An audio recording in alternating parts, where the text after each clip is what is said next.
sebelum saya buka, ada dua hal yang ingin saya sampaikan kepada narasumber kita.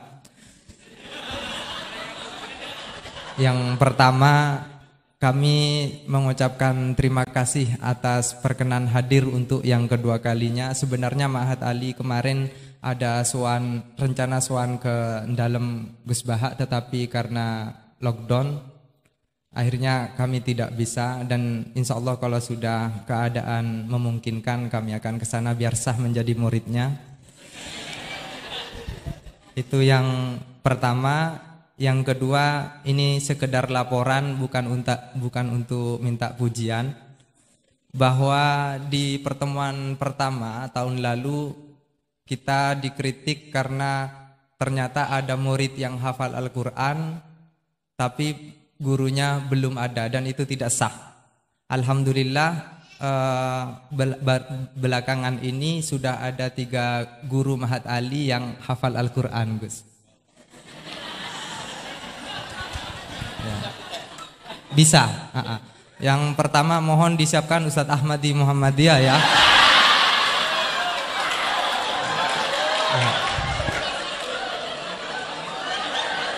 Beliau sudah hafal Al-Quran 30 tahun yang lalu, juga guru sini. Dan yang kedua Ustadz Miftahus Surur, kurang lebih 18 atau 20 juz.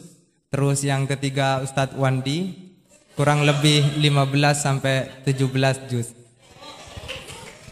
Dan yang lain di moderator sendiri di berbagai juz ayat-ayat ahkamnya aja.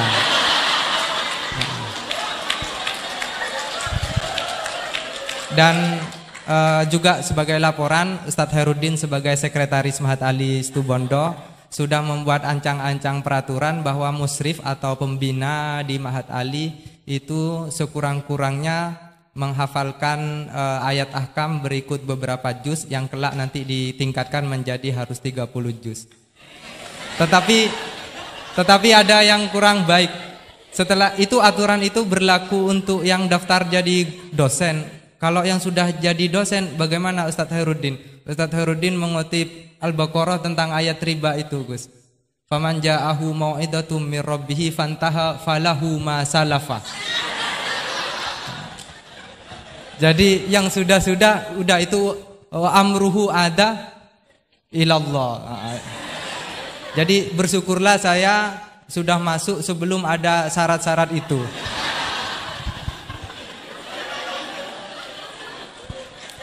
Dan yang terakhir, saya sudah kapok juga untuk mengatur kiai. Saya tidak akan ngurus temanya apa, waktunya berapa. Saya persilakan sesuka-sukanya juga saat ini dalam pengertian yang hakikat. Bukan hanya karena kapok ngatur ya, tetapi juga beliau sudah berjanji tidak akan lebih 45 menit tahun lalu. Jadi ini hanya soal menagih janji saja. Saya persilakan kepada yang mulia. Assalamualaikum warahmatullahi wabarakatuh. Bismillahirrahmanirrahim. Allahumma sholli wa sallim ala sayyidina Muhammadin wa ala alihi washabihi ajmain. Amma ba'du. Semoga semua di sini dimaafkan Allah Ta'ala. Karena ganggu wong top. Top cara pangeran, angger mukmin ya top. Begini ya, jadi saya tahu banyak foto-fotonya Mbah Mun ketika sama Ki As'ad. Bapak saya kandung juga pernah di sini ketika Muktamar 84, beberapa keluarga termasuk Ki Ahmad Siddiq karena beliau juga turunan Lasem. Yang jelas kenangan kita dengan Ki As'ad itu banyak, dari bapak, dari guru, kemudian beliau juga ngaji di Sidogiri. Saya juga dapat keluarga Sidogiri, banyaklah hal-hal. Tapi yang saya pastikan memaklumatkan diri sebagai Ma'had Ali itu entah keangkuhan, entah jujur, tidak tahu. Karena Ali itu maknanya kelas tinggi. Kelas tinggi itu bisa kelas tinggi ilmunya atau kelas tinggi ya macam-macam. Tapi saya beri contoh. Ini ya, Wahid kan masih kecil, tak panggil Wahid saja. Ini tak beri contoh. Ini kitab Minhajut Thalibin. Ini saya belajar tak takriri sampai seperti ini. Ini bisa dilihat ini. Hampir di semua kitab saya, kitab-kitab induk, entah itu fikih, entah Ikhya, entah hikam, itu pasti ada takrirannya. Karena tadi saya sudah komplain sama Pak Khairuddin, keputusan fikih udah ada khilaf itu gak keren gitu saya itu. Karena bawaannya fikih itu khilaf. Saya beri contoh ya. Di sini fikihnya kan diajarkan kan Fathul Wahhab ya. Saya sedikit cerita tentang Fathul Wahhab. Dulu indukan kitab fikih itu namanya Al-Um, ya kan? Dikarang katanya, dikarang oleh Imam Syafi'i. Sebenarnya enggak dikarang, diimlakkan. Ini pakai bahasa Ma'had Ali, kelas tahqiq. Ya, kalau bahasa umum kan kitab dikarang Imam Syafi'i itu salah besar. Karena di situ masih ditulis qala Imamunas Syafi'i. Yang benar itu amla alainas Syafi'i, diimlakkan oleh Imam Syafi'i, ditulis oleh beberapa muridnya. Yang paling masyhur kalau kitab itu Imam Muzani. Sebenarnya di situ ada Imam Buaiti, ada Imam Robi, tapi yang paling telaten itu Imam Muzani. Sehingga kitab itu dinisbatkan pada Imam Muzani. Di beberapa itu juga ada yang dengan tanda kutip ditinggalkan oleh Imam Muzani. Disebut Infiradul Muzani anis Syafi'i. Kemudian setelah jadi Mukhtasarul Muzani, ini saya tanpa menyiapkan materi loh, karena sebetulnya saya sudah minta Gus Azam hanya ngisi di pengajian umum, karena sudah saya kapok ke sini. Kapoknya itu bukan karena mangkel, tapi nggak ada perkembangan. Itu nggak ada perkembangan. Jadi hafal Quran itu keharusan seorang faqih, baru hafal 4 aja diceritakan. Memang ini ngawur sekali itu sebetulnya. Memang normalnya seorang faqih memang hafal Quran, nggak boleh hanya berapa? 4. Gak meyakinkan. Nah, Mukhtasarul Muzani itu ada beberapa hal yang beliau beda dengan Imam Syafi'i. Kemudian disarai namanya kitab Nihayatul Matlab fi Dirayatil Madhab oleh Imam Haramain. Saya punya kitabnya dan tak pelajari. Oh, ini maklumat. Bukan niat sombong, ini niat cerita fakta. Nihayatul Matlab fi Dirayatil Madhab. Kemudian Imam Haramain punya murid alim alamah yang saat itu belum suka tasawuf. Namanya Imam Ghazali. Beliau akhirnya menulis Al-Basit, berhubung Ma'had Ali sinau Basit gak pati iso, mergo kegeden digenti Al-Wasit. Al-Wasit ya ora pati disinau ini digenti apa? Al-Wajiz. Alhamdulillah, kayaknya Pak Khairuddin juga gak punya. Punya kitab Wajiz? Wahid punya? Wahid, Wajiz? Berapa halaman itu? Kitab Wajiz itu. Berapa halaman? Tebelnya aja kira-kira seberapa tebelnya? Ya tebelnya seberapa? Kalau nggak tahu isinya paling nggak tahu tebelnya. Harganya masih ingat ya? Kalau nggak tahu isinya tahu harganya ya? Cetakannya DKI apa? Ya, ingat dia kalau uang ingat dia. Jadi bawaannya orang nggak bakat soleh itu kalau uang itu ingat. Terus setelah itu diringkas lagi sekaligus ada kritik tertentu, komplain tertentu disebut Al-Muharrar. Jadi memang syaratnya fikih itu harus ada yang komplain karena nggak bisa final. Disebut apa? Al-Muharrar. Al-Muharrar itu ya sudah dinamain Al-Muharrar yang sudah diteliti oleh Imam Rafi'i. Ada yang komplain lagi ya setengah sarah tapi setengah komplain. Namanya Minhajut Thalibin. Minhajut Thalibin dikomplain lagi di era Syekh Zakaria Al-Ansari. Dari masdar dengan jamak mudzakkar salim diganti Manhajut Thullab. Ya maknanya sama, minhaj sama manhaj maknanya sama, Thalibin jamak mudzakkar salim, Thullab jamak taksir. Jadi asli ini yo cara Jawa mau akal-akalan tok. Minhajut Thalibin jadi Manhajut Thullab. Kemudian Manhajut Thullab itu dikarang sangat ringkas. Sehingga yang baca itu tidak paham. Mu'alifnya akhirnya dengar-dengar kalau anak-anak Matahali itu tidak paham. Akhirnya terus Manhajut Thullab disarai sendiri oleh Syekh Zakaria Al-Ansari. Jadi Fathul Wahhab. Loh alhamdulillah ya masih banyak yang nggak paham. Padahal sudah sarah. Harusnya sarah kan gampang. Ya tidak paham itu bagus kan kita ngaku tidak paham tawadhu. Daripada ngaku paham nggak paham mendingan ngaku nggak paham kan. Kemungkinannya dua kalau ngaku gak paham. Mungkin tawaduk, mungkin betul adanya. Yang kedua lebih Nah, saya cerita sedikit tentang kenapa fikih itu harus ada dan selalu ada khilaf. Karena itu masalah furu'iyah, apa? Saya beri contoh, ini kitab Minhajut Thalibin dan saya punya catatannya banyak. Oh, sampai gini, sampai sarah-sarahnya punya saya.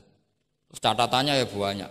Saya bangun tidur aja bisa, saking seringnya belajar. Dan saya alhamdulillah tidak punya masalah ingatan, jadi kadang banyak guru punya masalah apa? Ingatan. Tapi tidak perlu dianggap harus kemana gitu, ke rumah sakit apa, tidak perlu, nggak ingat gitu. Misalnya sampai tak kasih tahu, siapa paling pintar jagomu tak bedaan. Yang namanya sujud misalnya, sujud itu apa coba? Secara lughat, wat'ul jabha alal ardi. Sehingga Imam Rafi'i berpikir sujud itu asal ada wat'ul jabha alal ardi ya sah adanya. Dan beliau mengklaim, ini saksinya Pak Khairuddin ini, wasabe as-sujud wa aqalluhu mubasyaratu ba'di jabati musallahu. Ya. Beliau hanya mengatakan wala yajibu wat'u yadaihi wa rukbataihi wa qadamaihi fil azhar.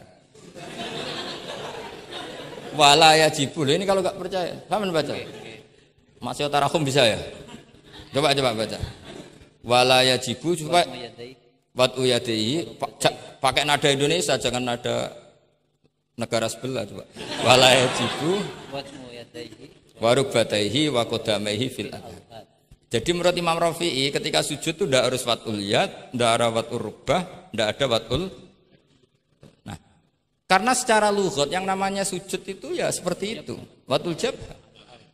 Dan sujud itu sudah dikampanyakan sedemikian rupa bentuk apa ketertundukan tertinggi yaitu dengan wat'ul jabha. Artinya posisi kepala di bawah pantat. Tapi terus Minhajut Thalibin, padahal Imam Rafi'i ketika ngarang itu menyebut fil adhar dalam kitab Al-Muharrar. Terus kultu kata Imam Nawawi al-adhar wujubuhu. Ya masyhur kan karena Imam Nawawi berdasar riwayat umirtu an asjuda ala sabati al-zumin al-jabha wal yaden warubaten wal qadam. Saya baca lagi ya, umirtu an asjuda ala sabati al-zumin apa al-jabha wal yaden warubaten wal qadamen. Nah, andekan Imam Rafi'i ketemu Imam Nawawi, kamu ikut kubu siapa? Nawawi kan? Nah, sekarang oke, berdasar riwayat dan praktek guru-guru kita semuanya seperti itu. Kalau sujud melibatkan 7, oke itu berdasar riwayat dan berdasar perilaku guru-guru kita. Oke, secara sanad kita tidak punya pilihan, pasti seperti itu. Ikut guru. Tapi kalau pertanyaannya dibalik, saya ulang, pertanyaannya dibalik. Min asbabir riddah itu adalah sujud lisonamin. Kira-kira kalau ada orang sujud hanya wat'ul jabah lisonamin, sudah murtad apa belum? Murtad kan? Loh enggak, sudah murtad belum? Termasuk murtad kan sujud lisonamin atau li ghairillah. Kira-kira untuk murtad syaratnya melibatkan 7 anggota apa cukup wat'ul jabah? Untuk sah menjadi murtad. Nggak, misalnya kamu, jangan kamu lah, kamu potongan tidak mungkin murtad insya Allah lah. Misalnya ada orang murtad dengan cara murtad yang fi'li, contohnya apa? Kasujudin lisonamin. Murtad kan, ingat masih ada 3 kan? I'tiqadi, qauli, fi'li. Yang fi'li contohnya kasujudin lisonamin. Untuk menjadi sah murtad itu nunggu 7 anggota apa salatul jabah? Enggak jawab, jangan ngawur saja kak, biasanya aja. Udah enggak usah. Kan biasanya ngawur terus enggak apa-apa, masih anak-anak aja. Hati-hati aja tetap ngawur apalagi. Enggak, menurut kamu sudah murtad belum? Ya kan murtad kan? Artinya kalau itu sah untuk menjadi murtad, harusnya juga sah untuk menjadi sujud karena sama-sama simbol. Sujud wat'ul jabah faqat ya simbol takzim ke Allah setinggi-tingginya. Kenapa menjadi murtad? Karena ini simbol hormat kepada sonam setinggi. Sehingga Imam Rafi'i berpendapat sujud itu tidak harus melibatkan anggota 7. Ya kira-kira gitu lagi. Makanya tadi saya juga matur Mas Hasan, piye gurumu mbok kanyamu lah, guru keduren. Maca fikih ora ono khilaf iku fikih apa? Fikih ben seru itu harus ada khilaf. Ya ini sama yang baca supaya jadi seksi. Kalau menurut Imam Rafi'i seperti itu. Enggak, ya harus jadi wala yajibu ini. Enggak akan keliru. Tadi kan sudah tak baca. Wala yajibu wad'u yadayhi wa rukbatayhi wa qadamayhi fil adhar. Imam Rafi'i di Muharrar terus qultu al adhar wujubuhu. Ya kan sama-sama bilang al-adhar. Imam Rafi'i bilang enggak wajib ya al-adhar. Imam Nawawi bilang wajib ya al-adhar. Kamu partai mana? Ditutup wallahu a'lam. Oh iya.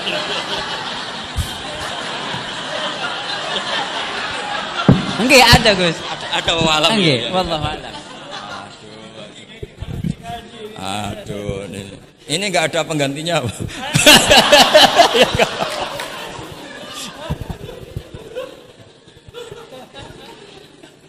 Jadi fikih itu mau tidak mau harus khilaf karena sudut pandangnya seperti itu. Misalnya sopan itu baik. Misalnya saya di sini, kiai kamu saking sopannya itu dodok mulai sana itu bagus. Tapi nak kiaimu apa kepleset terus kue sopan. Sedang kiaimu kesemper lagi dok. Sehingga kita sebagai kiai itu mikir sopan itu bagus. Tapi kalau berlebihan kan tidak efektif kan. Cong aku pengen jedeng tuntun kayak kokono. Kalau sini tuh kan deprok terus melaku ke sini. Jadi makanya ya kita harus ngeritik juga. Sopan berlebihan juga akhirnya ada efektif. Cong sedang kiaimu tiba mati kayak lagi dok kan. Nah, sekarang perempuan juga gitu. Mbak-mbak yang cantik tuh baik sopan apa baik tidak sopan? Baik tidak sopan. Karena kalau sopan sama Pak Wahid, ayo sopan, mesti eling terus ra iso turu. Tapi nak ra sopan, seneng aku, gaji ini Mahat Ali mau piro. Itu langsung lupa. Dan itu bagus karena melupakan Nah, lo betul ini kan katanya tadi siapa yang hafal Quran? Ya nisa an-nabi lastunna ka ahadim inan nisa. Ini taqaitunna fala takhdu'na bil qaul fayatma alladzi fi qalbihi marad. Wahai orang-orang yang cantik, kalau ketemu lelaki itu jangan terlalu sopan. Fala takhdu'na bil qaul. Kalau ngomong jangan terlalu khudu karena bawaannya lelaki yang fi qalbihi maradun, khudu itu dianggap mau. Saya tadi ada Mbak cantik sama Pak Khairuddin atau sama Pak Wahid sopan. Mohon kalau derek guru mawon, mesti pikirannya, oh maksudnya gelem tak wayo, mesti dah. Padahal maksudnya derek itu menderek mata pelajaran. Tapi utek-utek begini itu kan, yang fikol dia apa? Marot, contoh saja loh. Tapi bisa fakta. Itu mesti pikirannya itu kemana-mana.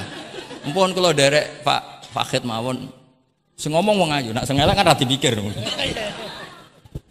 Sehingga unik. Khusus perempuan yang cantik itu sopan itu tidak baik di dalam komunitas lelaki yang fi qalbihi karena pikirannya mesti padahal Mbak tadi bilang gitu maksudnya anut Pak Wahid ikut mata pelajarannya tapi pikirannya sampean kan bisa enggak gitu. Fala takhdu'na bil qauli fayatma alladzi, itu hebatnya Quran. Jadi psikologi lelaki juga dibicarakan. Bawaannya lelaki kalau ketemu perempuan cantik kok sopan, kok memberi harapan, itu terus golek dukun mahabbah.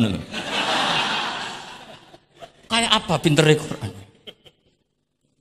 Lah ini sayangnya yang hafal baru 4. Padahal saya satu mobil saja tadi hafal berapa Gus? Pakai satu mobil. Karena pondok saya memang pondok tahfidz. Jadi yang derekno saya banyak yang hafid.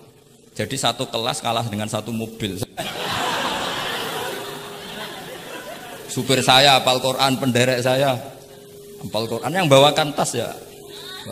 Oh kalah jauh tetap sudah. Kan kiai tidak hafal Quran. Iya, memang pondok saya pondok tahfidz karena memang pondok tahfidz. Jadi seperti itulah. Masa kamu menyarankan orang tidak sopan? Tidak mungkin kan. Masa kita ngajari santri-santri tidak sopan? Tidak mungkin. Tapi kalau kamu ajari sopan, khusus yang cantik, ketemu lelaki yang seperti itu, akibatnya fayatma alladzi fi qalbihi marad. Makanya di sarah-sarah atau di tafsir-tafsir sampai ada penjelasan wa yusannu lil marati takhlidu sautiha. Perempuan disunatkan menebalkan suaranya untuk menghilangkan rasa apa? Syahwat lelaki tadi. Terus paling enggak misalnya enggak mau nebalkan ya judes. Misalnya ketemu Pak Wahid, Mbak apa ning ndi? Gak urusanmu. Oh, itu mesti langsung lali. Nah, tapi nak jawabe badhe napa ngersakno napa nggih kula tak derekno jenengan riyen wah bahaya. Padahal maksudnya derekno iku ya mata pelajaran, ndak ada hubungannya dengan mau dinikah. Tetap muni naudzubillah lah kalau itu. Nah, itu fikih. Jadi fikih itu menginduk ke usul fikih. Tapi usul fikih sendiri itu kalau ndak ngerti fikih jadi itu jadi liar. Karena khayalnya lebih tinggi. Makanya banyak orang yang pengagum usul fikih itu jadi liberal karena terus terlalu banyak khayal. Maka pondok-pondok itu harus ada fikih dan ada usul. Saya beri contoh liar itu begini misalnya. Maqasidus syariah itu kan bisa subjektif. Sehingga Imam Syafi'i itu yang kritik man istahsana faqad syarra'a. Orang yang sering berpikir istihsan faqad syarra'a, maka dia mau berpikir bikin syariat tandingan. Misalnya gini, saya ini kiai yang suka tirakat. Karena dulu misalnya mondoknya itu suka tirakat. Terus santrinya diwajibkan puasa setahun atau diwajibkan enggak boleh makan nasi. Itu bikin syariat tandingan. Karena apa? Tahrimu malam yahrum, mengharamkan sesuatu yang tidak haram. Atau mewajibkan ijabu malam yajib. Itu termasuk kriminal cara Sulam Taufik. Loh iya, bahkan Sulam Taufik mengebabkan itu di bab riddah. Saya ini sudah tak toleransi, tak tulis minal kabair. Kalau di Sulam Taufik dimasukkan bab riddah. Karena ijabu malam yajib berarti bikin syariat. Atau tahrimu malam yakhrum juga artinya bikin. Tidak tahu guru di sini biasanya tahrimu malam yakhrum apa tahrimu malam yukharram. Umumnya bacanya apa? Bisa dua. Ya rodok maju berarti sermayan. Nah, tapi kamu tidak bisa menyalahkan kiai-kiai yang mengharuskan muridnya tirakat karena itu cara untuk kasrus syahwah misalnya, untuk memecah syahwat. Tapi tetap saja nggak boleh mewajibkan karena nanti ada syariat tandingan. Nggak boleh. Syariat ini sudah sempurna, nggak boleh ada syariat baru. Yaitu disebut ijabu malam yajib atau tahrimu malam yakhrum. Maka kata Mbah Mun, resikonya jadi kiai ngalim. Mbah Mun sering guyon gitu. Aku kiai ngalim jadi ribet. Apa ngaramno rokok sing darani halal yo akeh. Di halalno cah cilik-cilik rokok. Jadi kiai itu kan lebih tunduk ke konstitusi ilmu. Ribet. Misalnya begini, sampean tak bedheki. Assalamualaikum ketika salam itu yang wajib salam pertama apa salam kedua? Pertama. Itu wajib niat mufaroqah apa niat menghabisi sholat atau mengakhiri sholat apa enggak perlu niat? Nah, mesti ulama berdebat. Karena ketika Allahu Akbar bisa Allahu Akbar demo, bisa Allahu Akbar niat sholat. Maka untuk membedakan, lo kan bisa aja kan? Demo itu udah harus berontak enggak? Misalnya kamu ngerti perempuan yang kamu cintai, ternyata omongan mbek Pak Guru Khairuddin kan Allahu Akbar, guru kok ngono kan gitu kan. Nah, untuk membedakan itu kalau untuk sholat atau untuk takjub diharuskan niat Allahu Akbar. Nah, sekarang salam harusnya juga ada pikiran begitu. Ini salam karena ketemu orang, apa salam karena keluar dari sholat. Makanya selalu ada ulama yang berpendapat wajib niatul khurud minas sholat. Karena logikanya kalau Allahu Akbar wajib niat sholat untuk membedakan Allahu Akbar yang wiridan, Allahu Akbar yang takjub, Allahu Akbar yang demo, untuk membedakan itu semua niat. Salam juga gitu, salam mubalek, salam kenalan, salam apa, harusnya pembedanya adalah niatul khurud minas sholat. Makanya saya tadi itu komplain sama Pak Khairuddin, itu basul masail fikih kok ada khilafnya. Hebat betul orang itu kata saya itu. Itu yang putri tadi. Oh, yang putri itu. Nah, jadi apa? Kaidah-kaidah seperti itu nggak bisa dihindari, khilaf-khilaf seperti itu nggak bisa dihindari. Ini saya baca ya, misalnya contoh-contoh yang itu mulai apa? Mulai salam ya. Jadi pilihan-pilihan itu, misalnya di salam anajaz anha, terus asani asyar assalam wa aqalu assalamualaikum wal aso jawa qultu al aso al mansur wa annahu la tajibu niyatul khurud. Jadi ada yang bilang tidak wajib, mesti artinya ada yang bilang wajib. Karena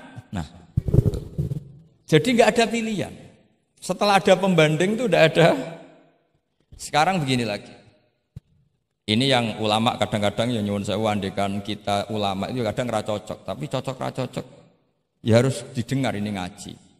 Ulama fikih kadang ya sembrono, tapi aja muni ngono kualat. Saya ngomong aku wae. Nak darani iktidal, menamai iktidal itu ruknun qasirun ghairu maksud. Julus benas sajdatain atau jalsah itu kan ruknun qasir ghairu. Itu banyak ahli hadis yang komplain. Ini ngawur betul fuqaha itu. Wong rukun kok ghairu maksud. Dan mereka berani bilang itu rukun sing ghairu maksud. Kusida lil fasli, hanya dimaksudkan untuk pemisah. Itu kan yo mangkelno wong rukun kok ghairu. Ternyata ulama itu punya niat begini. Setelah dikatakan ruknun qasir, maka jangan ada pesaing.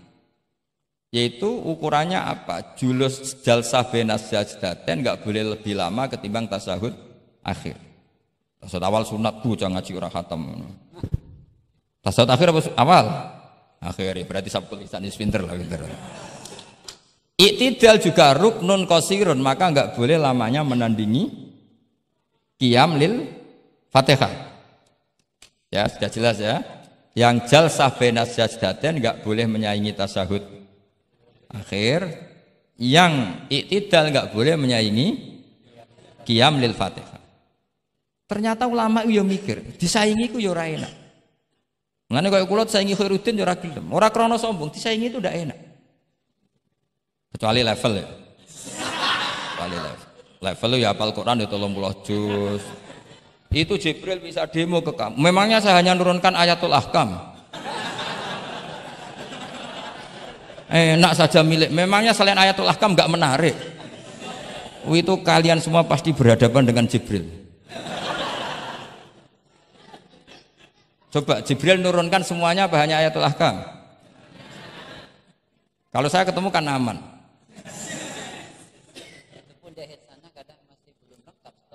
Iya bahaya kamu itu. Nah, ketika wajib gak mau disaingin, ini ternyata menginduk ke mazhabnya Abu Bakar As-Siddiq.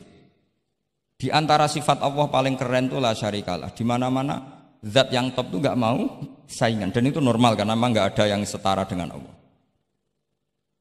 Suatu saat Abu Bakar itu pulang. Ini nanti saya cerita fikih banyak. Kamu pasti setelah ini tambah pinter, tak jamin. Bukan barokahnya saya lah, barokahnya Mbah Mun, barokahnya Mbah As'ad gitu.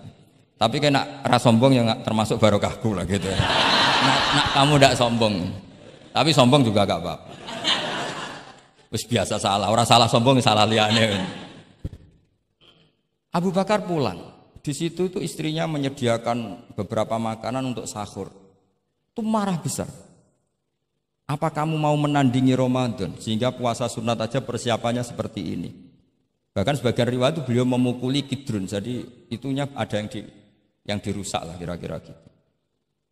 Ini dengerin betul, nanti akibatnya di fikih. Makanya di fikih apa? Sholat fardu itu nggak mau kesaingan. Sholat fardu wajib qiyam liqadirin. Nggak boleh sholat sunat bersyarat begitu. Harus sah qu'ud meskipun ma'al qudrah. Karena fardu itu nggak mau kesaingan. Jadi fardu ya rada egois kira-kira gitu. Nah, mesti sama lagi krungu iki gitu. Maksudnya sering roh hukumnya tapi baru tahu logika ini. Loh aku rasul don soal yakin. Soal yakin. Karena fardu itu enggak mau. Poso fardu wajib tabyitun niat. Nginep no niat mulai malam. Poso sunat tidak. Ketemu jam 9 kamu belum makan, belum ada dukhulu syai'in fi jawfika. Terus niat puasa sah enggak? Sah. Ada bedanya enggak fardu sama sunat? Ada. Salat fardu wajib itmam. Puasa wajib itmam. Puasa sunat amiru nafsi. Puasa sunat kok bojo lagi apian bisa kamu batalkan. Tapi nak puasa fardu, oh sanksinya berat. Itku rokobatin sampai ya siamu sehari ini apa? Mutatabi'an. Terakhir itamu sitina. Tapi kalau puasa sunat amiru nafsi, kamu terus nggih monggo, ndak terus intinya fardu itu enggak mau disaingin. Batin fardu egois kata saya. Nah, Abu Bakar sampai begitu. Ono wong poso sunat kok sampai nyiapno buka, nyiapno sahur ku marah. Bahkan marahnya enggak sekedar di hukumnya, di perlakuannya. Kamu itu memperlakukan puasa sunat aja kok kayak memperlakukan fardu. Hanya di menunya, di persiapannya. Dan ternyata Imam Syafi'i benar, ternyata di hukumnya juga harus beda. Misalnya tadi, qiyamul qadir fil fardi wajib qiyam. Tapi kalau sholat sunat boleh qu'ud walau ma'al qudrah alal qiyam. Jadi ini ulama. Ini perpaduan usul fikih dan fikih. Jadi fardu itu ya agak angkuh lah kira-kira gitu. Angkuh itu kalau baik namanya izzatun nafs. Memang harus beda. Lah di sini. Nah, di bab zakat juga sama. Ukuran wajib itu apa? Akhdhal imamu qahron atau la yuqta'u yadu sariki. Ben kita tambah pinter. Tetap goblok ya ora apa-apa zaman akhir, tapi kita tak pinterno sithik lah. Ketika seseorang diputuskan wajib zakat, kok tidak mau zakat? Efek hukumnya apa? Akhdhal imamu qahron, imam boleh ngambil paksa. Atau kalau mustahik itu nyuri dengan kadar yang memang jatahnya la tuqta'u yadu. Mergo ana syubhatul milki. Jadi, paham ya? Jadi sampean misalnya fakir, tanggane Pak Khalidin gak gelem zakat, nyolong jatah. Andaikan dia lomo mustahik kamu itu dapat sekian. Itu enggak boleh dipotong tangannya karena kamu ngambil jatah. Jadi sekali diputuskan wajib itu punya akibat akhdhal imamu qahron atau la tuqta'u yadu sari. Jadi itu fikih. Jadi fikih itu konsisten. Nah sekarang yang dikatakan fikih itu ainut ta'ah apa shawab, apa hak. Nah, itu yang ulama berdebat. Sekarang misalnya sampean tak bedheki begini. Sing darani salat sing sah iku madhep kiblat. Betul kan? Ya, betul. Masih ingat ya? Sekarang madhep kiblat itu menjadi baik karena nurut Allah apa karena madhep kiblat? Karena nurut Allah. Sehingga semangat fikih itu semangat taat ning Allah. Falau sholla arba'a raka'atin bi arba'i jihadin itu enggak perlu i'adah. Karena ketika aku istihad sana itu kiblat, rakaat kedua rubah ke sana, rakaat ketiga rubah. Allah ngitungnya, saya iku capek oleh kepen roh kiblat tenanan nganti spekulasi ping 4. Artinya apa? Karena kadang Allah itu butuh taat apa butuh kasile? Butuh taat. Nah, ini yang paling angel. Tapi di dalam banyak hal kaidah fikih itu al-ibrah bima fi nafsil amri. Kadang bima fi dzannil mukallaf wa bima fi nafsil amri. Kadang mu al-ibrah bima fi dzannil mukallaf la bima fi nafsil amri. Jadi selalu fikih itu khilaf. Fikih yang furu'iyah maksudnya, yang furu'iyah. Ini kadang-kadang rada angel gurumu ini. Nah, sekarang misalnya seperti itu. Ijtihad tadi. Ijtihad itu apa coba?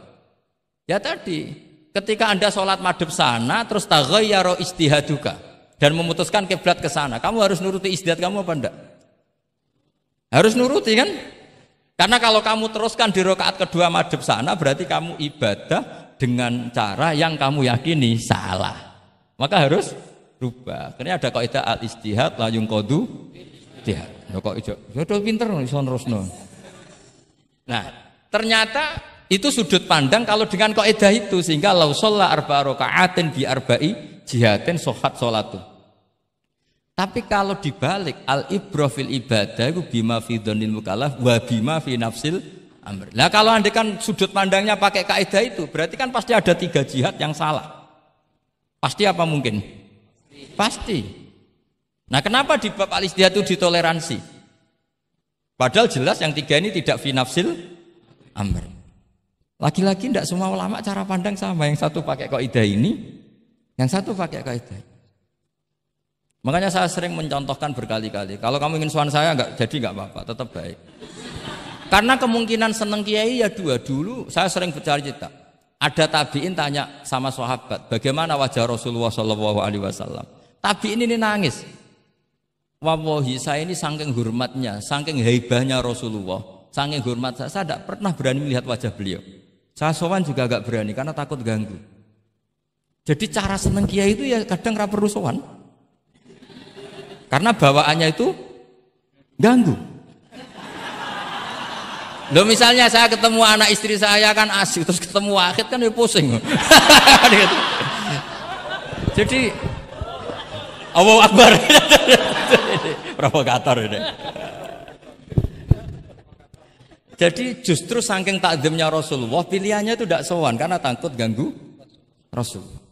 Ada sahabat yang pilihannya sowan. Wong jenenge seneng ya sowan. Tapi kalau dibalik, jenenge seneng ya aja ganggu. Ayo milih ndi.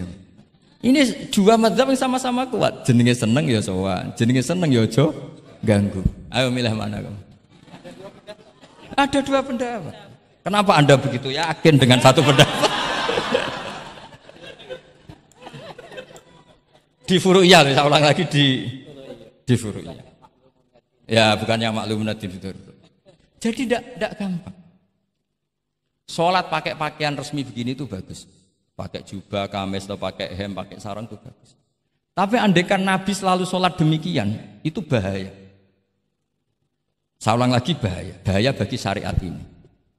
Ini saya niat ngajarin gurunya, bukan anak-anak. Suatu saat Jabir bin Abdillah, kalau kamu baca lihat di bab sholat di Bukhari atau di Kitabul Ilmi, ilmu fi sholat maksudnya. Itu Jabir bin Abdillah itu pernah datang ke masjid, pakai gamis, pakai baju resmi, imamahnya dicopok, kamisnya dicopok, semua dicopot, terus sholat hanya pakai sarung tok, izarin wahid, terus akidan torofaihi ala atikihi. Ini kayak orang kuno, sarung satu di akidan torofaihi ala atiki, terus sholat. Geger tabiin, kan ini era tabiin, geger tabiin. Ungzur ila sahibi Rasulillah, lihat tuh sahabatnya Nabi. Sholat ke model kayak gitu. Ketika Pak Khairuddin sudah sholat dengan segala penampilan, jubahan, terus pakai imamah, dehem dari belakang, orang minggir semua, sudah top lah pokoknya, sudah top pokoknya. Ini sahabatnya Nabi. Terus ketika sahabat mulai, dan nyun sewu, beliau ngendikannya agak kasar. Saya melakukan ini, saya mencek nanti di Bukhari. Kalau ada Bukhari juz 1 ambilkan, nanti tak bacakan. Apa cukup nanti tanya gurunya? Tanya saja nanti ya. Kalau 5 menit menemukan berarti dia sudah paham. Kalau ngasih waktu 1 hari masih cari-cari berarti. Ukurannya gampang. Kalau saya setengah menit langsung ketemu. Nanti ya cukup gurunya ya. Nanti kasihkan. Kalau bilang besok berarti belum tahu. Tapi kalau 5 menit kok ketemu ya sudah lumayan. Kata Jabir bin Abdillah, saya melakukan ini liyaroni al-ahmak misluk. Keras sekali. Saya melakukan ini supaya orang ahmak kayak kamu itu tahu. Ahmak itu terjemahnya nggak usah diterjemah. Ya pelai jahil atau teman akrabnya apa? Jahil yang agak kebablasan itu namanya apa? Ahmak. Jahil yang ya sudah seperti itu. Ternyata itu berkahnya Masya Allah sampai sekarang. Beliau terus ngendikan, ra'aitu Rasulullah sallallahu alaihi wasallam yusolli hakadza, akidan tarafai izari ala atiki. Andaikan itu enggak pernah dilakukan seorang sahabat yang bersaksi Rasulullah pernah melakukan itu, maka kita akan menganggap sholat jubahan resmi seperti itu menjadi syarat sah. Pakai hem seperti ini resmi menjadi syarat sah. Barokahnya itu diketahui, oh yang paling pokok itu satrul aurah, yaitu mabena surah warubah. Jadi tidak konsisten itu kadang penting untuk menjaga varian hukum. Loh, Nabi itu nggak pernah terawih. Andaikan Nabi terawih terus, maka akan dikira terawih itu wajib. Nah barokahnya nggak pernah terawih, itu kamu bisa nggak terawih kan gitu. Maksudnya ya boleh nggak terawih. Ya, kalau nanti pengurus mewajibkan, carikan takbir sulam taufik ijabu malam. Bisa masalah besar itu. Nggak ada. Ini cerita ilmu, nggak cerita perilaku. Nggak ada. Ini cerita ilmu, nggak cerita apa? Perilaku. Jelas kan? Jadi kadang seperti itu penting. Contoh lagi, dan ini sering saya utarakan. Ketika Nabi Fathu Mekah, tofa ashabu jami'an, itu musyatan. Semua ketika tawaf itu jalan kaki. Tapi Nabi itu unik. Tofa Rasulullah wahdah rokiban. Nabi tawaf itu pakai kendaraan unta. Yang lainnya musyatan, semuanya masin. Jalan kaki. Tapi Nabi malah tofa rokiban. Padahal jelas kaidahnya al-ajru biqadrit. Tapi andai kan Nabi kok tofa masyian, maka kita tidak tahu caranya tawaf, tidak tahu hukumnya. Atau paling enggak nganggep bahwa syarat sahnya tawaf harus jalan. Tapi barokahnya Nabi tofa rokiban, akhirnya ada hukum, ternyata syarat sahnya tawaf tidak harus jalan, tapi boleh berkendara. Akhirnya kita tahu orang sepuh sedikit tawaf pakai kursi roda, pakai macam-macam. Jadi semuanya itu berkah, perbedaan itu berkah. Tapi yang baca harus orang alim. Kalau orang yang fikal bi marot ya piye Nabi karep wong ya kon mlaku ndek enak-enakan numpak. Ya ribet nek kena wong sing fikal bi marodun fazatahum wa marad. Jadi ribet ini ustadz satu ini ribet. Ya subuh kesiangan ini contohnya kok kayak perilakunya. Ini Ki Hasan contohnya kayak perilakunya. Sholat itu ada waktunya. Sekali waktunya habis, normalnya sudah tidak wajib. Ya enggak? Kamu mau sekolah, selesainya jam 12, kamu bangun setengah 1. Harus sekolah apa tidak usah? Karena momen sekali kelewat kan enggak bisa diulang kan? Normalnya sholat qadha itu tidak wajib, normalnya. Karena momen waktunya sudah habis. Dan qadha normalnya juga nyuwun sewu haram. Normalnya. Tapi berhubung Pak sering kodok terus bilang gak haram kan? Karena yang kodok bukan hanya santrinya tapi apa? Gurunya. Tapi nyun sewu, Nabi itu tahu ditakdir kodok. Saya tidak bilang Nabi kodok, ditakdir kodok. Ini bedanya Nabi dengan kamu. Nabi pernah ditakdir kodok. Dan nyatanya Nabi tetap sholat. Akhirnya jadi syariat kodok itu tetap. Andai kan Nabi tidak pernah kodok, maka orang cara berpikir, waktunya kan sudah habis. Pasti malaikat bagian nyatet sudah gak ada. Lalu apa sholat? Wong sing nyatet wis tutup buku kan? Karena logika waktu itu kalau momennya kelewat ya sudah normalnya. Tapi agama ini tidak seperti itu. Berhubung Nabi pas kodok juga sholat. Itu kayaknya juga jamaah ya. Wah itu yang ribet itu. Ya kan jamaah kan itu. Jamaah kan? Wah, aku nak mbok praktekno ning pondok. Ya ribet. Separuh pondok kodok terus dimami Khairuddin sing komat wahid. Wah. Perkara kan? Nah, barokahnya ngerti kunut itu sunat, pura-pura ndak kunut. Akhirnya kayak orang baik kan? Yaitu mau melakukan sholat duha. Ini ya akhirnya guru saya sedang sholat duha. Itu husnudon yang gioblok.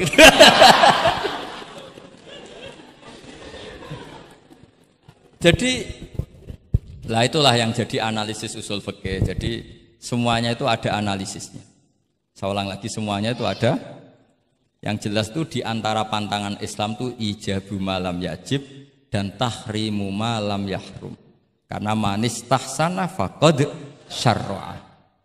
Dan Allah itu enggak suka ada syariat tandingan, itu enggak suka. Karena bahaya kalau semua orang istihsan, bahaya. Saya pernah ini cerita nyata. Ada pengurus yayasan yatim piatu yang sehat. Saya ulang lagi, yang sehat.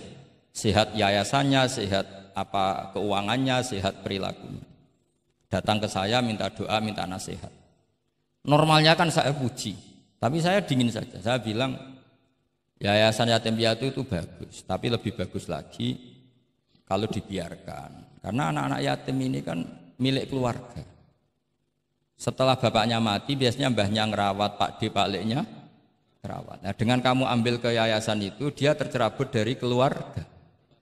Satu, Anda jangan merasa perilaku Anda atau solusi Anda atau amal Anda lebih baik. Bisa saja kalau di keluarga lebih.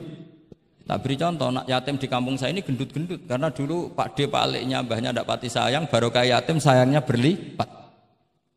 Terus kedua, barokahnya di rumah makannya bebas. Kalau di yayasan kan harus pakai jam. Mana seneng cah cilik makan di jam. Jadi biar, ya nah ini lagi-lagi khilaf. Yang setuju yayasan yatim, yang sehat loh, kalau kan yang nggak sehat memang kita tidak cocok. Yang sehat, bayangkan yang sehat. Itu saja ada masalah. Karena tadi anak ini kan bagus, makanya Mbah Mun pernah dawuh. Ya yayasan yatim piatu itu ya apik, tapi gak oleh bocah tercerabut sangka keluarga. Nah ini kalau kita mentasrek terus semua anak diambil terus gak tahu Pak D-nya siapa, mbahnya. Meskipun ditulis tapi kan gak semudah itu, ingat kalau hanya sekedar di catatan dokumen kan. Tapi kalau dibiarkan di keluarga ngundang Pak D, Pak Le, mbah dan sebagainya. Jadi gak bisa misalnya kamu bahas masalah gimana hukumnya mendirikan yayasan yatim piatu. Terus kamu bilang sunat mutlak, tidak bisa, karena di sini ada unsur tadi. Kak sampean mondok ini sunat apa enggak, Pak mondok? Ya bisa wajib, bisa sunat, bisa haram. Karena yang haram misalnya gini, kamu di kampung kamu itu andalan, tidak ada orang baik kayak kamu, tidak ada yang bisa ngaji kecuali kamu. Enak-enakan mulang neng pondok, mergo keren timbang mulang neng kampung, mau wong telu. Makanya Mbah Mun kalau guyon sama saya masih ingat betul lagi. Jadi kiai yo latihan, aku tahu keliru kata Mbah. Tak pikir keliru apa? Anak perainan ditanya Mbah Mun, "Cung perainan kok ning pondok?" Mbah Mun sempat kusnudon kayak cah sregep, wong perainan kok ndak pulang ini. Ternyata, "Lho perainan kok ning pondok, Cung? Kok sregep temen?" "Mboten, Mbah, nate ngomah kan ngarit." Ternyata. Jadi kusnudon tuh kadang gitu. Semenjak itu Mbah Mun kalau ada perainan, "Cung, mulai Cung ben kenal wong tuamu." Jadi malah dibalik. Iya kan kalau kelamaan ke pondok kan nggak roh asal usul orang tua sehingga tidak punya empati, tidak punya kasihan kan. Orang tuanya berjibaku ngarit apalah kerja apa. Nah ya artinya terus kamu tidak bisa semua santri yang perenan tidak pulang berarti santri baik. Sebetulnya tidak mesti juga. Santri takut ngarit kan gitu. Ini namanya sudut pandang gitu. Jadi masalah-masalah furu'iyah itu tidak bisa tidak seperti itu. Nah, sehingga kita tahu di kitab Mahali atau di kitab beberapa kitab fikih mesti kaul awal, kaul sani, kaul salis dan sebagainya. Karena ini masalah sudut pandang. Wali nikah misalnya. Wali nikah itu kalau fasik sah apa enggak? Wali mujbir. Ada ulama yang mengatakan kalau wali mujbir fasik tetap sah jadi wali. Likamali syafaqatih, karena seorang wali ini pasti sangat sayang, meskipun fasik dia orientasi tentang anaknya tetap bagus. Ada yang bilang enggak, kalau fasik harus dicabut hak walinya. Di mana-mana orang fasik sudah error. Jangan-jangan karena dia pemabuk atau karena dia tukang judi, pikirannya dapat menantu yang kaya meskipun tukang judi. Bahaya ini kalau diberi hak wilayah atau hak wali. Makanya ulama mengatakan sekali fasik dicabut. Nah ya yang satu memandang umumnya orang tua meskipun fasik tetap likamalis. Tapi kata siapa di sosial itu mesti semua orang begitu apa tidak mesti? Tidak mesti. Makanya kaul sani mengatakan cabut saja. Li'annahu la yu'manu ayadu'aha inda fasikin mislih.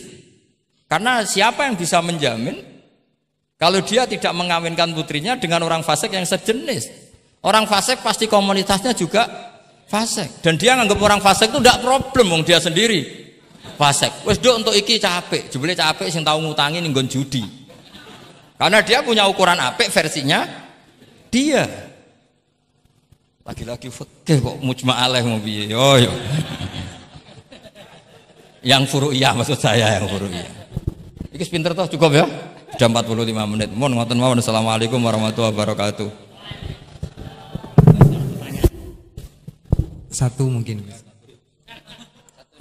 Ya, mungkin satu ya putra dan satu aja ya putra dan putri. Ya, enggak satu saja Gus. Oke, Bismillahirrahmanirrahim.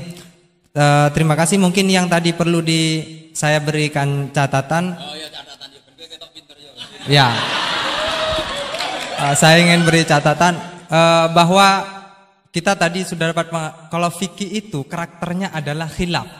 Jadi ya yang furu'iyah lah, yang furu'iyah. Oke. Yang furu'iyah karakternya khilaf sehingga kita harus terbiasa berbeda.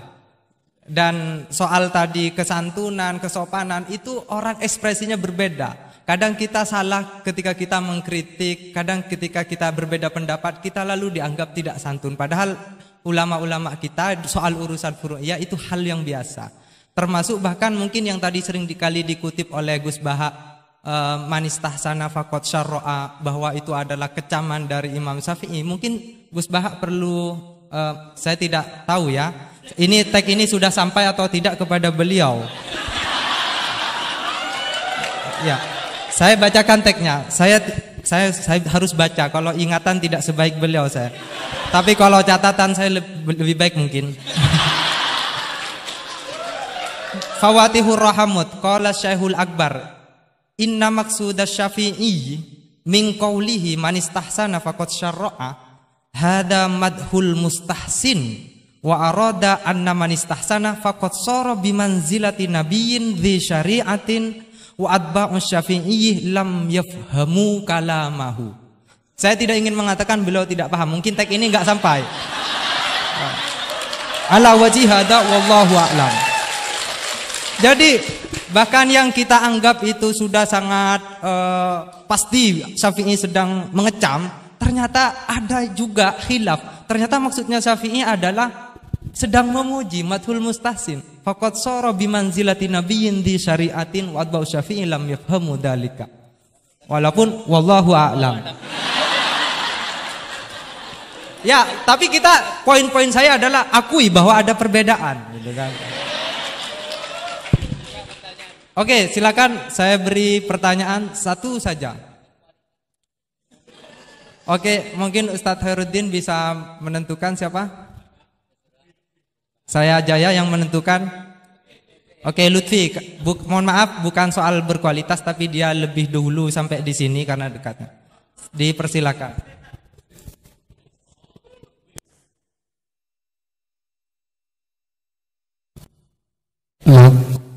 Assalamualaikum warahmatullahi wabarakatuh. Haji Ahmad Bahuddin Nur Salim atau yang lebih dikenal dengan Gus Baha yang saya takzimi dan semua guru-guru saya yang saya hormati.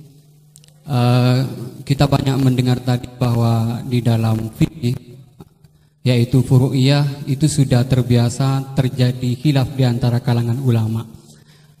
Ada satu redaksi yang bagi saya cukup ada satu yang menurut saya di antaranya di dalam Bujairami al-Khatib.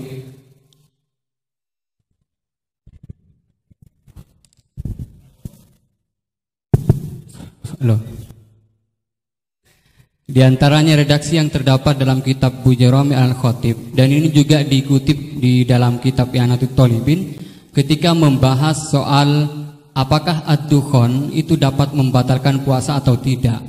Dukhon yang dimaksud di sini adalah dukhon yang masyhur dengan kata at-tutun atau tembakau atau dalam konteks sekarang mungkin rokok. Itu kan ulama sebetulnya berbeda pendapat, bukan hanya dalam apakah membatalkan puasa atau tidak, bahkan hukum rokoknya aja ulama sudah berbeda pendapat. Tetapi kemudian ada redaksi yang menarik bagi saya cukup muskil, yaitu beliau tiba-tiba mengatakan begini, la'anallahu man ahdatsahu. Semoga Allah melaknat orang yang memproduksi rokok.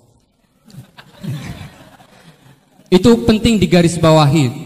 La'anallahu man ahdatsahu. Man ahdatsahu bukan man ista'malahu.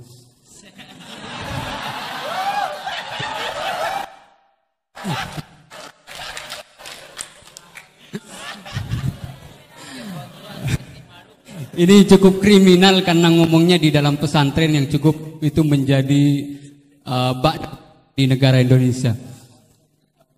Kenapa ini ada laknat semacam ini? Karena katanya fa innahu minal bid'il qabihah. Tetapi maksud saya, kenapa ulama ini sampai melaknat padahal hukum rokok itu saja merupakan furu'iyah yang memang sudah sewajarnya terdapat khilaf. Sementara saya sebagai santri NU Tulen itu mengenal memiliki ulama-ulama yang atau kiai-kiai yang luas, yang bukan hanya tidak mau mencaci maki apalagi sampai melaknat, bahkan mengkafirkan pun itu merupakan pantangan. Sehingga pertanyaannya ini unik, setelah saya cek juga ada dalam kitab Kasyifatus saja yang kita tahu itu pengarangnya orang Indonesia, walaupun mungkin NU belum hadir pada saat itu. Jadi pertanyaan saya untuk redaksi ini, apakah dalam syariat Islam atau fikih utamanya itu memang ada pembenarnya melaknat orang lain atau dalam tanda kutip mendoakan orang lain jelek? Mungkin hanya itu. Terima kasih. Assalamualaikum warahmatullahi wabarakatuh. Ini jam berapa?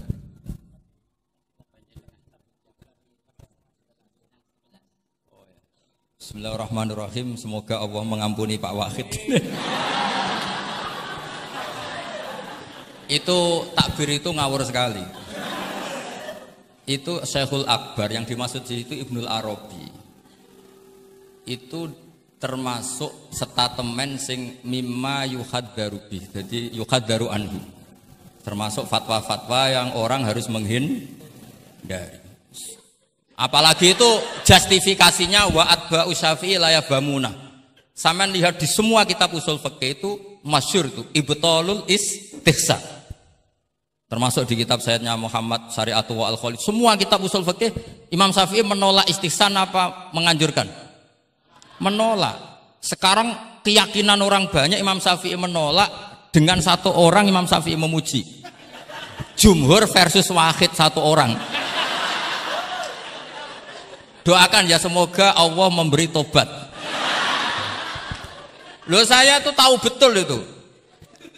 Jadi itu kan seseorang satu yaitu Ibnul Arabi mengvonis ashabus Syafi'i la yafhamuna. Padahal di semua kutubus Syafi'i jumhur memang mereka tahu kalau Imam Syafi'i itu menolak istihsan. Jadi itu jelas manistahsana faqat syara'a itu kalimatu dzamin minhu, bukan kalimatu madhik. Itu jelas ya.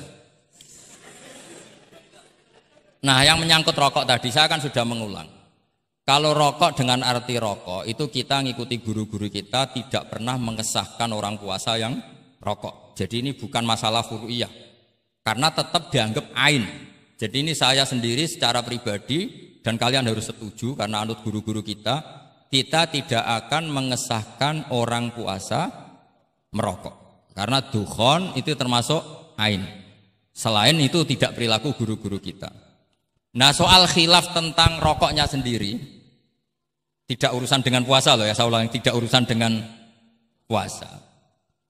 Itu karena memang tadi malam yadul kan al aslu fil asya al ibahah kan, malam yadulat dalil ala tahrim. Jadi ya taruhannya halal dulu, tapi tidak urusan orang puasa. Saya ulang lagi loh, karena yang salah paham ruwet.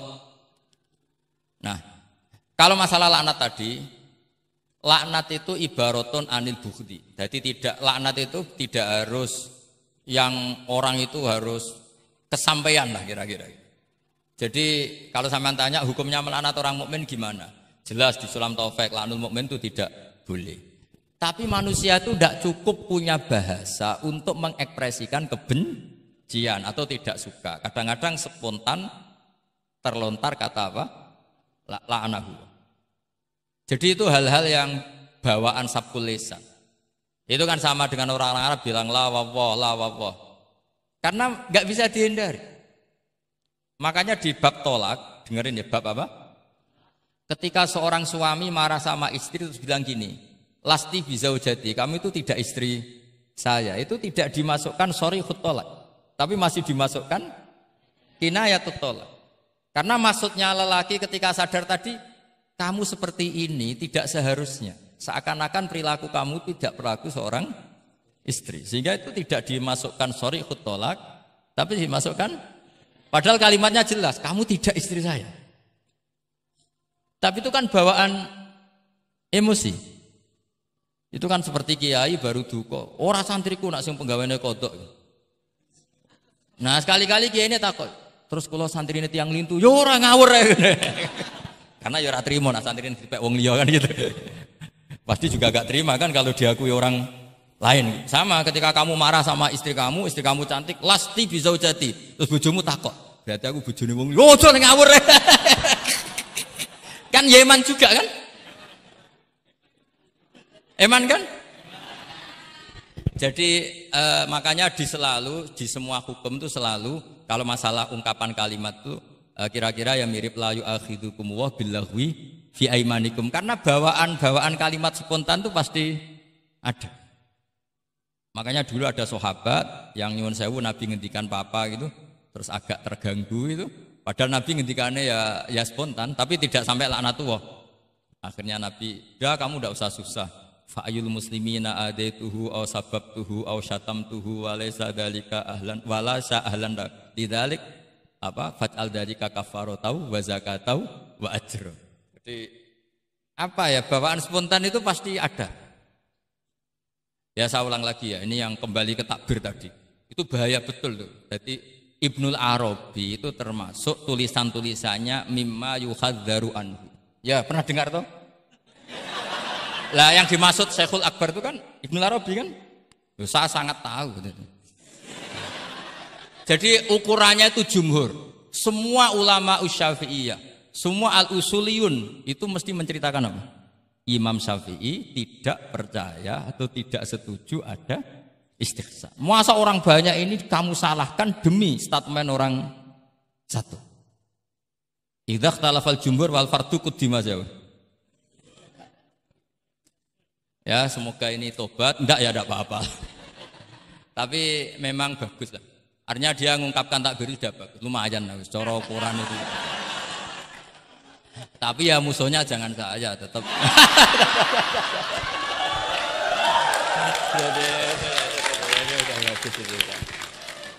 Kalau ada yang jauh seperti Abdul Wahab Wartab memadukan yang oh enggak mungkin, itu memang salah.